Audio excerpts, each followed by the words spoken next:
website right now, and there's a quote from James Redcloud. It says, "No matter what you are physically, male or female, strong or weak, sick or healthy, all those things matter less than what's inside of you. If you have the soul of a warrior, you are a warrior. What matters most is that you are filled with a deep and powerful presence of life."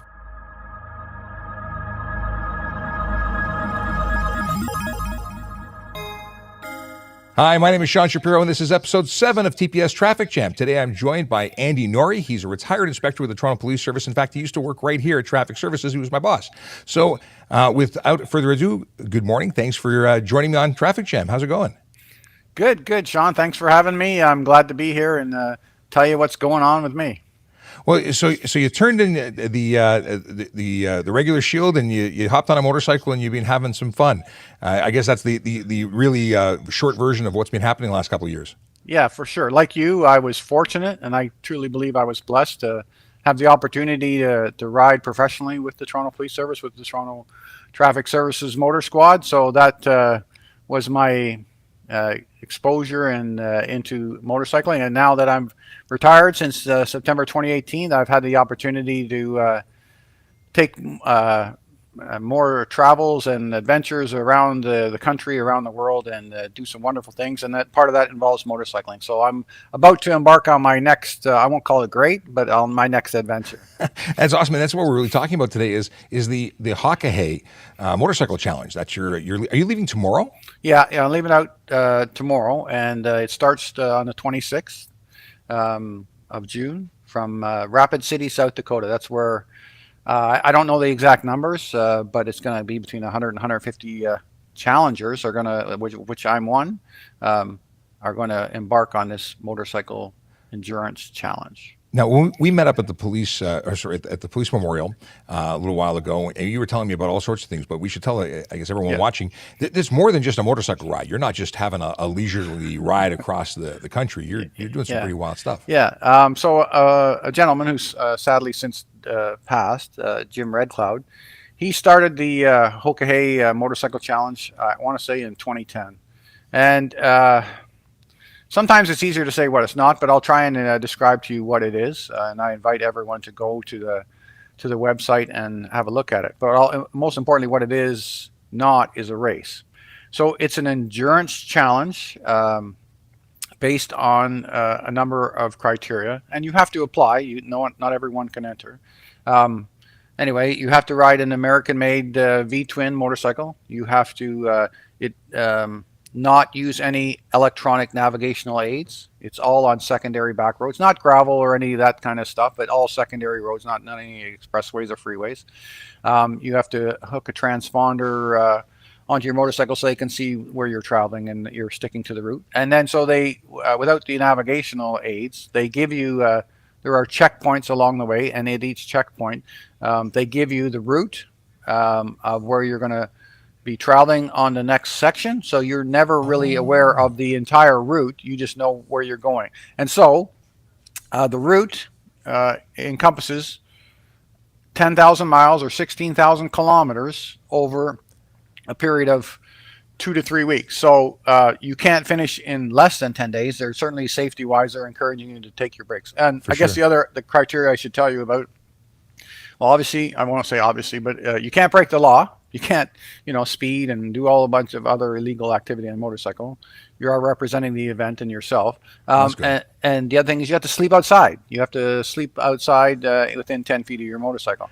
So I have a little cot tent that I've practiced with. And so it's Hoka Hey is Lakota Sioux Indian words. And it's sort of let's go. There was a chant that they used before they went into take on some challenges, so they've morphed that into the name of this challenge. And so I will take on this challenge. And another big part of the Hoka Hey is that it is a fundraiser. So the challengers are asked or almost required to fundraise in support of charities. You don't have to pick a specific charity. So in my case, because of my life journey, as it were, a big part of one being a police officer and the other one being a motorcycle officer, the Ontario Police Memorial Foundation. So that where you and I actually started this conversation is my chosen charity to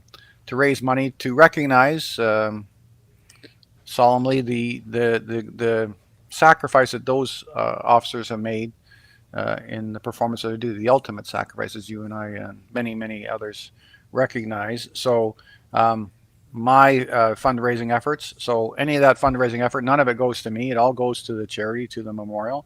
And obviously all the police officers are important to be recognized. I do make special note of the 32 police motorcycle officers that have given their lives, and then even further down than that, 9 of the Toronto officers have made that ultimate sacrifice. So that's in my head and in my heart as I take on this endurance wayfinding challenge ride that I'm about to embark on. It sounds amazing. I think it's a fantastic choice of charities. It's a Thank good you. cause. It's something that it needs attention. It needs funding. So thank you for choosing that charity and for doing this. I wish I could come with you, but I'm not sleeping on a little tent or a little cot. You said you were practicing with it. So is it really comfy and snuggly? Yeah. So I guess I was originally enrolled or signed up to do the 2020 Hoka Hey, I'll do a little sidebar, Sean, to give you a sense. The very first Hoka Hey went from Florida Keys, Alaska. Sorry, Florida Keys, the Keys in Florida to Homer, Alaska. That's the kind of distance. So this, to give you a sense of the 16,000 kilometers, that's like traversing Canada 3 times from coast to coast to coast, back and forth 3 times. Anyway, so when I knew that I wasn't going 2020, so it's held every 2 years.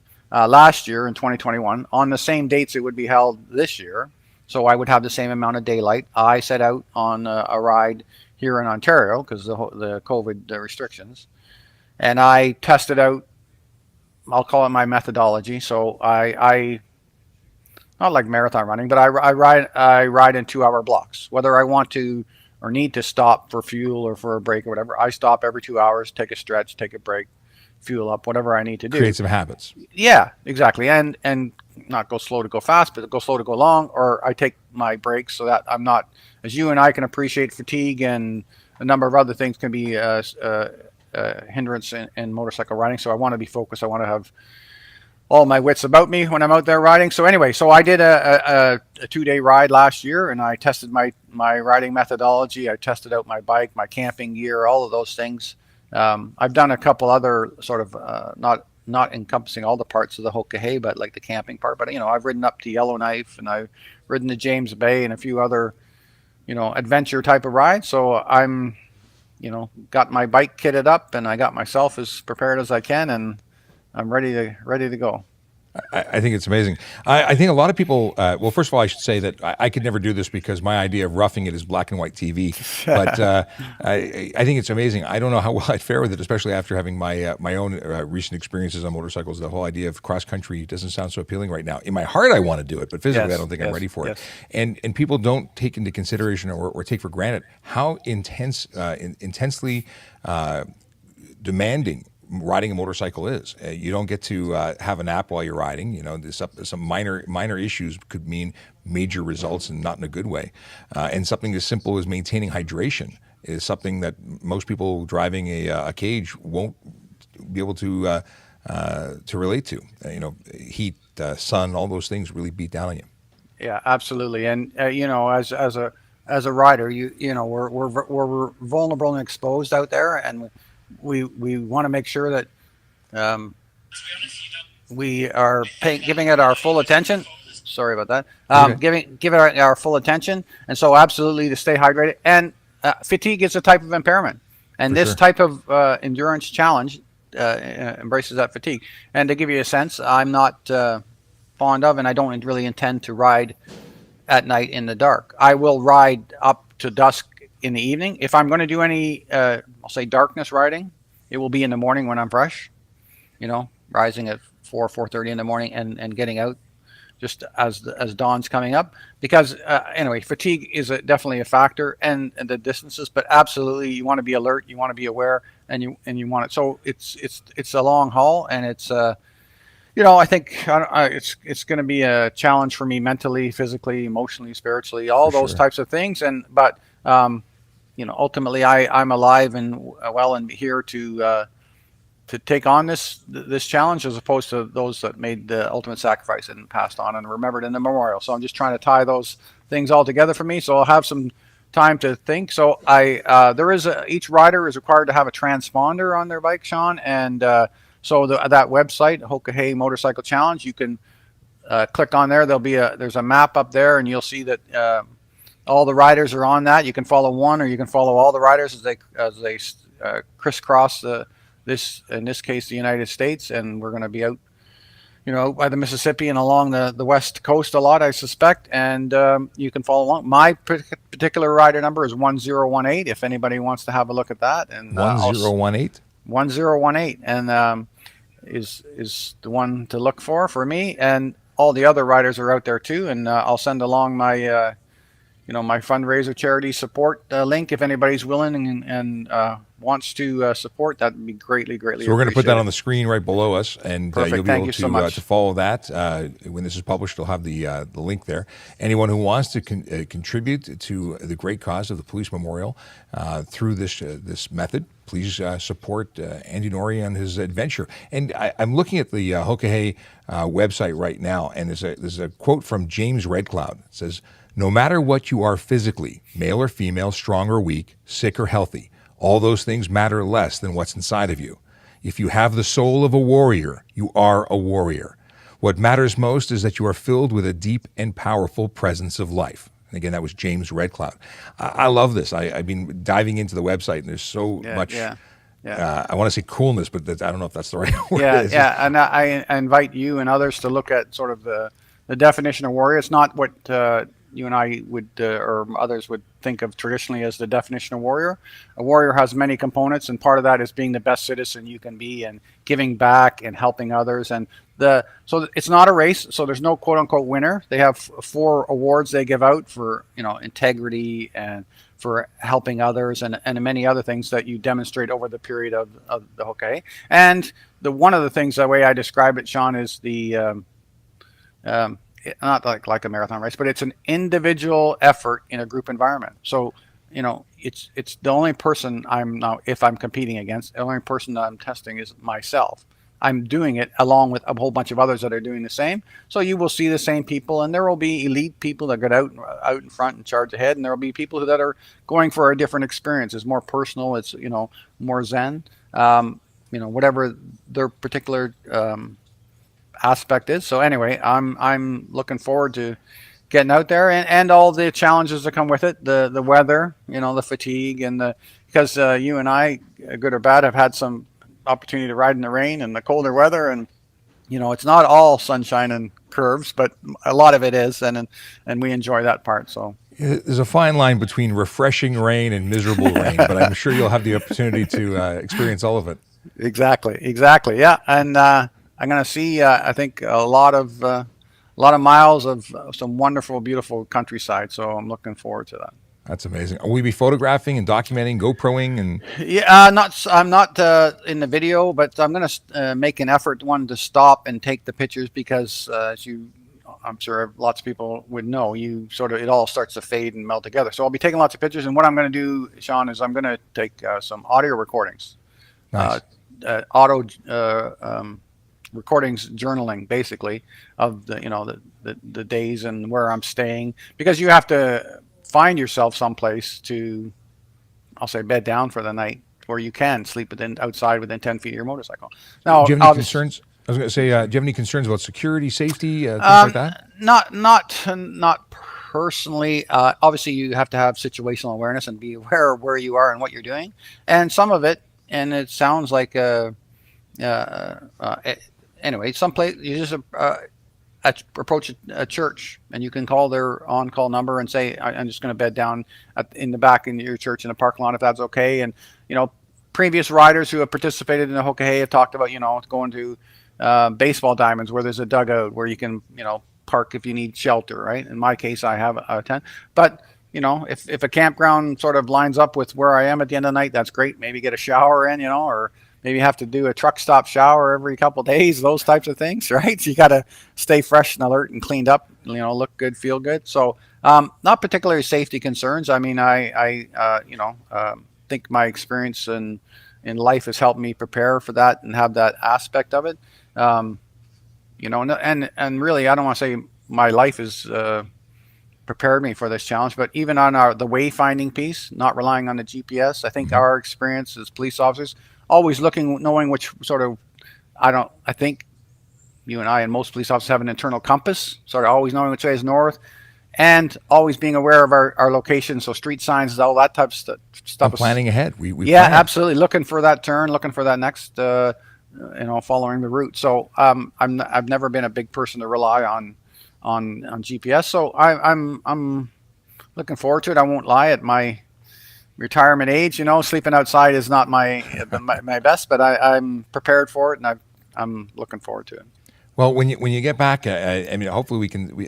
Actually, let me ask you this: do you have an Instagram or somewhere you're going to be posting these photos live, or is it all after? It's all. Well, I am a Facebook guy, so I can certainly give you that link, and I'll be, when I can, be putting up some stuff on there, and then a lot of it, I think, will be a sort of wrap up at the end, a post ride.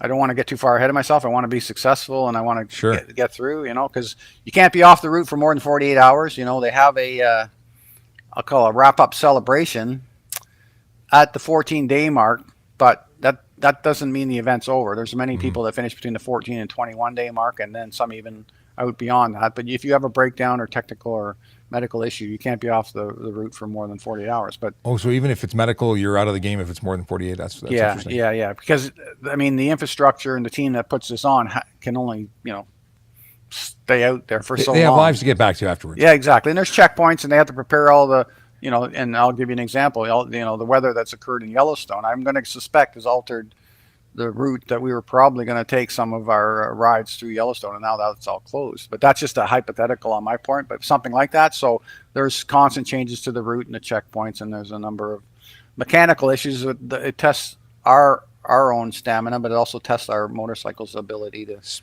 that long. Speaking of your motorcycle, did you do anything special to prepare your bike for this trip? I mean, you already have a bike made for this kind of traveling. Well, in my case, many of the challengers are riding what we would categorize as cruiser bikes, many Harleys and some Indian brand motorcycles. In my case, I'm riding a Harley-Davidson Pan America, the new liquid-cooled adventure bike.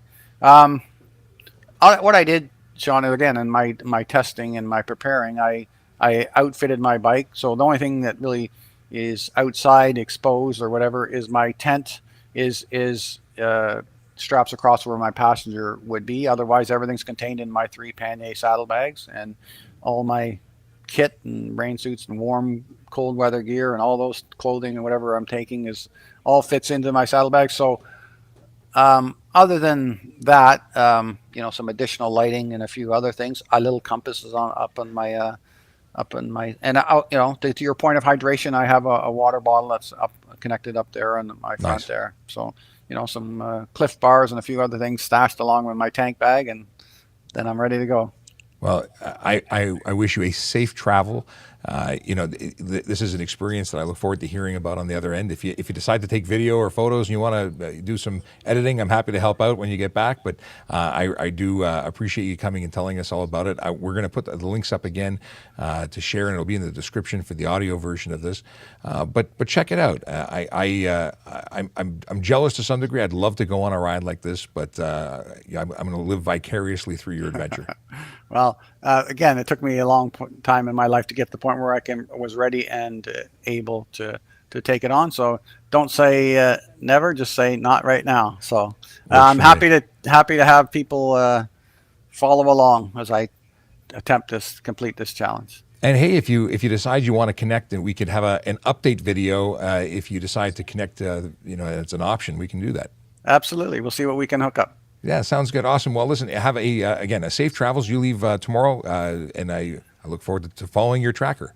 All right. Thanks for your invitation to discuss it, Sean, and I look forward to talking to you after it's all over, and maybe getting a few hours extra sleep, and checking back with you to tell you how it really was. Yeah, for sure. Again, this has been Andy Norrie, retired Inspector Toronto Police, who is taking on the challenge of the Hoka Hey Motorcycle Challenge, traveling throughout the United States. It's an adventure that, it's just awe-inspiring. We will be doing this again soon, so check back on a regular basis for postings of the new TPS Traffic Jam podcast episodes. Have a great day.